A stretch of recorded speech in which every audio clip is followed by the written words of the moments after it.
আসসালামু আলাইকুম everyone, welcome back to my channel Mahima cooking house. আজকে আমি আপনাদের তৈরি করে দেখাবো আমের টক ঝাল মিষ্টি আচার। এই আচারটা খিচুড়ি কিংবা পোলাওয়ের সঙ্গে খেতে অসম্ভব মজাদার লাগে। এই মজাদার আচারের রেসিপিটি কিভাবে বাসায় তৈরি করতে হয় সেই রেসিপি পদ্ধতিটা আজকে আমি আপনাদেরকে তৈরি করে দেখাবো। আর তার আগে প্লিজ আমার চ্যানেলটি সাবস্ক্রাইব করে দেবেন আর পাশে থাকা বেল আইকনটি বাজিয়ে দেবেন এবং ভালো লাগলে একটি লাইক করে দেবেন। আর আপনাদের সুন্দর মন্তব্যগুলি আমাদের কমেন্টে অবশ্যই জানিয়ে দেবেন। আমি এখন রেসিপিটি শুরু করছি। প্রথমে আমি এখানে মেজারমেন্ট কাপের 1 কাপ পরিমাণ সরষের তেল একটু গরম করে নিচ্ছি।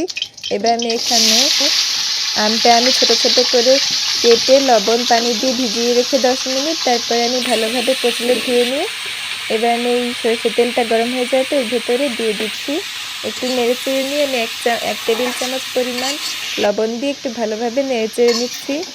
এবার আমি এতে 1/2 চামচ হলুদের গুঁড়ো কালারের জন্য দিয়ে ভালোভাবে একটু নেড়েচেড়ে নিচ্ছি।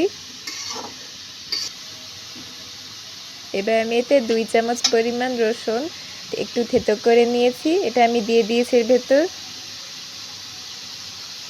এলাচ দারচিনি দিয়ে দিয়েছি।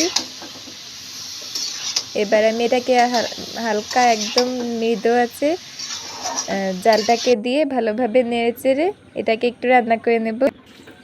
আমটা যখন এরকম গলা গলা হয়ে যাবে তখন আমি এর ভেতরে একে একে 2 কাপ পরিমাণ চিনি দিয়ে নিচ্ছি। মিষ্টিটা আপনারা আপনাদের পছন্দ মতো বুঝে দিয়ে দেবেন। আম যদি একটু টক হয় তাহলে একটু বেশি পরিমাণে চিনি দিয়ে দেবেন আপনারা। এই তো আমার আচার প্রায় হয়ে এসেছে, একটু নেড়ে চেড়ে এটাকে আমি নামিয়ে নিব।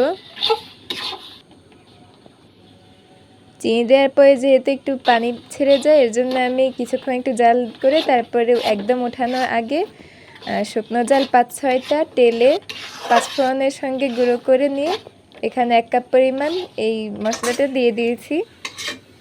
এবার 5 মিনিট একটু জাল করে নিয়ে উঠিয়ে আমি এবার এরকম একটা শুকনো জারে পরিবেশন করছি।